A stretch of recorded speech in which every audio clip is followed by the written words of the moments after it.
where you'll draw the line in defining what is a non-major anxiety condition. Yeah. And also on the savings, what have you budgeted for the increased cost of face-to-face assessments and whether that will eat into your proposed savings? And the £500 million that you said you would invest in back-to-work support for those who would no longer receive PIP, is that a one-off investment? Because wouldn't that cohort of people need ongoing support over the years, presuming they still have that condition?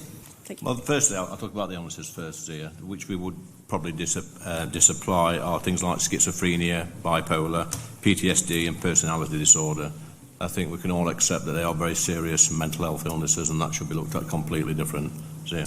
Yeah, so just to be crystal clear, when Lee says disapply, those would be unaffected by our proposals. So to give you the technical terms used by, or the labels used by the DWP, anxiety disorders, mixed anxiety and depressive disorders. Now, without going into too much detail, there's some nuance because the data does not then break down some of those which would be categorised as serious and would be those people.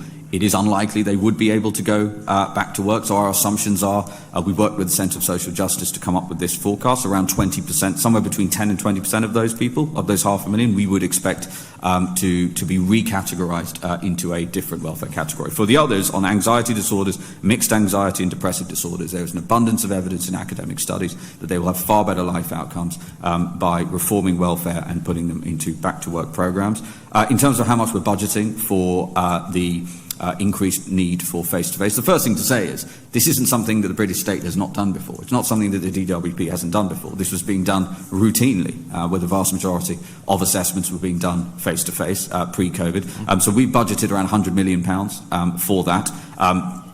Frankly, that is a rounding error, big absolute number, but a rounding error in context of the £30 billion savings we're talking about. And in terms of the back to work, largely be talking therapy, it is a one-off cost that we have put in there. We acknowledge, that there might need to be more ongoing costs. But again, those numbers will pale into insignificance relative to the £30 billion of savings over the next 5 years, of the £9 billion a year annual savings that we will have by 2029.